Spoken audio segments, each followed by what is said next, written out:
Well, after having a week of really, really good weather, it actually looks like it might storm today.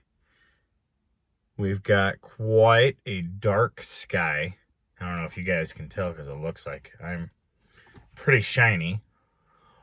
But I don't know. I might have to cover up my bike after getting everything out ready to wax it today. Maybe it wasn't a good idea. Maybe that's what actually brought on the storm. Could be. I mean, not that I'm superstitious or anything. Anyway, today we have Tom Swift in his submarine boat. And what we are on today is chapter XXIII, or chapter 23. And this one is called Attacked by Sharks. So, let me go ahead here and get started on this chapter for you. For a few minutes after reaching the wreck, which had so occupied their thoughts for the past weeks, the adventurers did nothing but gaze at it from the ports of the submarine. The appearance of the deep-water sharks gave them no concern, for they did not imagine the ugly creatures would attack them. The treasure-seekers were more engrossed with the problem of getting out the gold. "How are we going to get at it?" asked Tom, as he looked at the high sides of the sunken ship, which towered well above the comparatively small Advance. "Why, just go in and get it," suggested Mr. Damien. "Where is gold in a cargo usually kept, Captain Weston? You ought to know, I should think. Bless my pocketbook." "Well, I should say that in this case the bullion would be kept in a safe in the captain's cabin," replied the sailor, "or, if not there, in some after part of the vessel, away from the crew.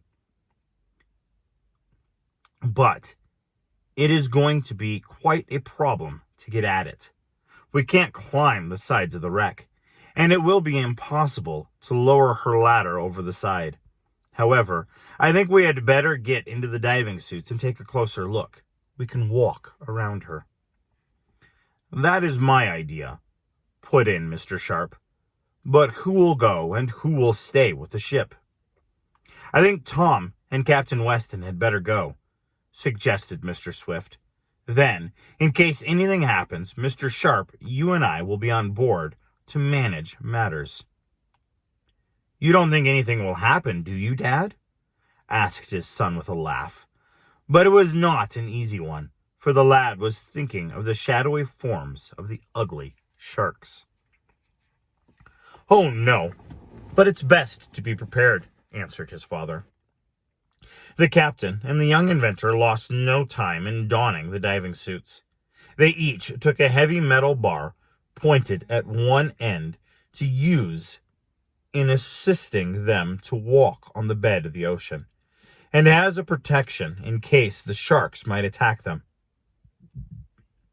Entering the diving chamber, they were shut in, and then the water was admitted until the pressure was seen by gauges to be the same as that outside the submarine. Then the sliding steel door was opened. At first, Tom and the captain could barely move, so great was the pressure of the water on their bodies. They would have been crushed but for the protection afforded by the strong diving suits. In a few minutes, they became used to it and stepped out on the floor of the ocean.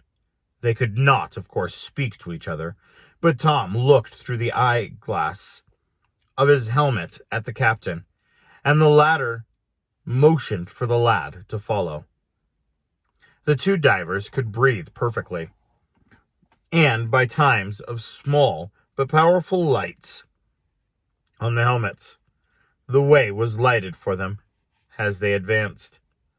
Slowly they approached the wreck and began to circuit of her. They could see several places where the pressure of the water and the strain of the storm in which she had foundered had opened the plates of the ship, but in no case were the openings large enough to admit a person. Captain Weston put his steel bar in one crank and tried to pry it farther open, but his strength was not equal to the task. He made some peculiar motions, but Tom could not understand them. They looked for some means by which they could mount to the decks of the Bordelero, but none was visible. It was like trying to scale a 50-foot smooth steel wall. There was no place for a foothold. Again, the sailor made some peculiar motions, and the lad puzzled over them. They had gone nearly around the wreck now, and as yet had seen no way in which to get at the gold. As they passed around the bow, which was in a deep shadow from a great rock, they caught sight of the submarine lying a short distance away. Light streamed from many bull's eyes, and Tom felt a sense of security as he looked at her, for it was lonesome enough in the great depth of water, unable to speak to his companion, who was a few feet in advance. Suddenly, there was a swirling of the water, and Tom was nearly thrown off his feet by the rush of some great body. A long, black shadow passed over his head, and an instant later he saw the form of a great shark launched at Captain Weston.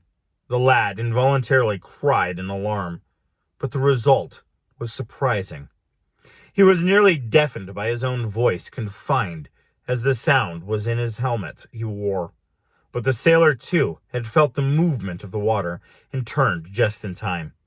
He thrust upward with his pointed bar, but he missed the stroke, and Tom, a moment later, saw the great fish turn over so that its mouth, which is far underneath its snout, could take in the queer shape which the shark evidently thought was a choice morsel. The big fish did actually get the helmet of Captain Weston inside its jaws, but probably it would have found it impossible to crush the strong steel. Still, it might have sprung the joints, and water would have entered, which would have been as fatal as though the sailor had been swallowed by the shark.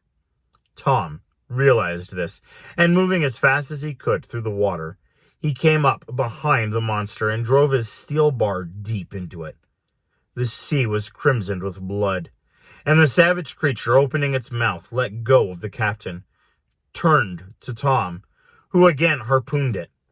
Then the fish darted off and began a wild fury, for it was dying. The rush of water nearly threw Tom off his feet, but he managed to make his way over to his friend and assist him to rise. A confident look from the sailor showed the lad that Captain Weston was uninjured, though he must have been frightened. As the two turned to make their way back to the submarine, the waters about them seemed alive with the horrible monsters. It needed but a glance to show that they were sharks, scores of them, long, black ones, with their ugly undershot mouths. They had been attracted by the blood of the one Tom had killed. But there was not a meal for all of them off the dying creature, and the great fish might turn on the young inventor and his captain. The two shrank closer toward the wreck. They might get under the prow of that and be safe. But even as they started to move, several of the sea wolves darted quickly at them. Tom glanced at the captain. What could they do? Strong as were the diving suits, a combined attack by the sharks and their powerful jaws would do untold damage. At that moment, there seemed some movement on board the submarine. Tom could see his father looking from the conning tower, and the aged inventor seemed to be making some motions. Then Tom understood. Mr. Swift was directing his son and Captain Weston to crouch down. The lad did so, pulling the sailor after him. Then Tom saw the bow electric gun run out and aimed at the mass of sharks, most of whom were congregated about the dead one. In the midst of the monsters was fired a number of small projectiles which could be used in the electric cannon in place of the solid shot. Once more the waters was red with blood, and those sharks which were not killed swirled off. Tom and Captain Weston were saved. They were soon inside the submarine again, telling their thrilling story. "It was lucky you saw us, Dad," remarked the lad, blushing at the praise Mr. Damien bestowed on him for killing the monster which had attacked the captain. "Oh, I was on the lookout," said the inventor. "But what about getting into the wreck?" "I think the only way we can do it will be to ram a hole in her side," said Captain Weston. "That was what I tried to tell Tom by motions, but he didn't seem to understand me." "No," replied the lad, who was still a little nervous from his recent experience. "I thought you meant for us to turn it over, bottom side up." And he laughed. "Bless my gizzard, just like a shark," commented Mr. Damien. "Please don't mention them," begged Tom. "I hope we don't see any more of them." "Oh, I fancy they've been driven far enough away from this neighborhood for now," commented the captain. "But now about the wreck. We may be able to approach it from above. Suppose we try to lower the submarine on it. That will save ripping it open."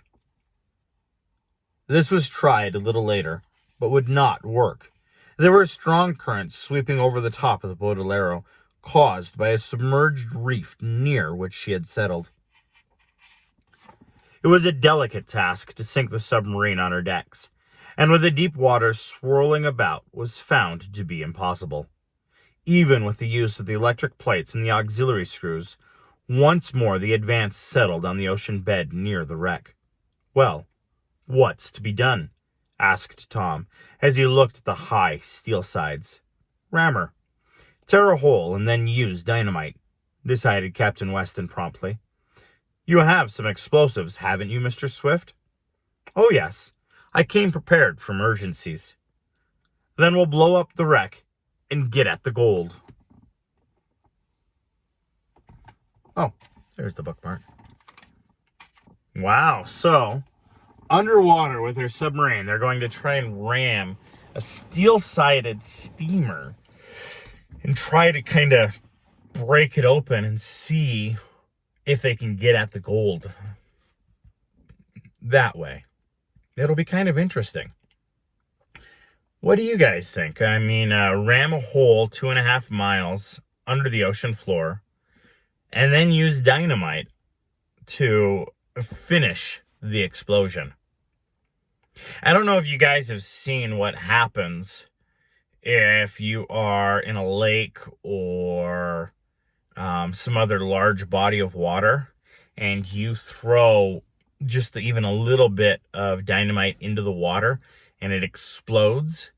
You can actually kill all the fish in the area because of the concussion that the grenade or the dynamite causes. And so, I mean, that could be what happens to them, depending on how and long and how the dynamite's protected and how it all goes off. Anyway, what are your guys' comments, questions? What do you guys think is going to happen? And I also hope that you guys are staying safe, you guys are staying healthy, and I hope that you guys have a wonderful and blessed day.